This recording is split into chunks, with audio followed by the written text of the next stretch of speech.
petit sentier aura-t-il lieu? Des milliers de sentiers existent toujours en Wallonie, d'autres ont disparu de la circulation. Faut-il les réactiver ou continuer à les supprimer?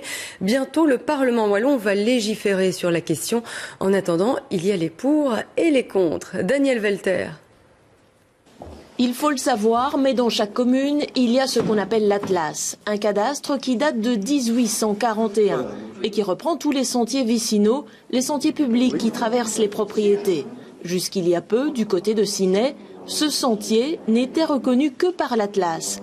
Il a fallu 5 ans de procédure et des défenseurs acharnés de petits sentiers pour que celui-ci retrouve enfin sur le terrain sa légitimité. Le propriétaire du bois ici prétendait que le sentier ici, le chemin ici, était à lui, voilà. Alors qu'on y est toujours passé, les marcheurs y ont passé depuis toujours des années, nous avons fourni des attestations, et le tribunal en a tenu compte évidemment, hein, voilà.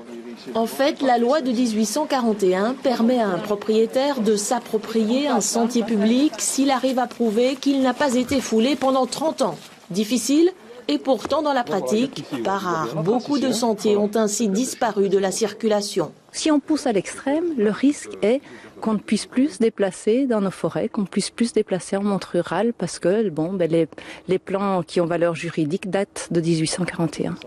Et les défenseurs voudraient qu'à l'avenir, ces confiscations de sentiers ne soient plus possibles. Du côté des agriculteurs, on ne voit pas le retour d'anciens sentiers d'un très bon œil.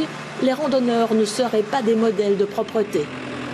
Moi, je n'admettrai certainement pas qu'on vienne dans ma terre jeter des canettes, laisser des sacs poubelles, allumer des feux. Hein, on voit ici, plus loin, un feu qui a été allumé dans une sapinière. Heureusement, ça n'a pas pris. Mais enfin, c'est la porte ouverte à toutes les dérives.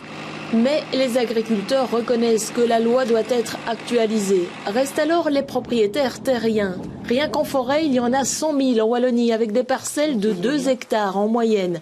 Ils sont très sceptiques, surtout quand le sentier a complètement disparu, comme ici, du côté de Maret-Dessous. Ça veut dire que quelqu'un qui a envie de se promener dans une nature inviolée comme ici pourrait, en préparant sa promenade au départ de Tournai ou d'Anvers, débarquer ici avec des chevaux et passer au milieu du champ de l'agriculteur, puis dans le Bois-Lac, qui est une zone Natura 2000 tout à fait importante et à préserver.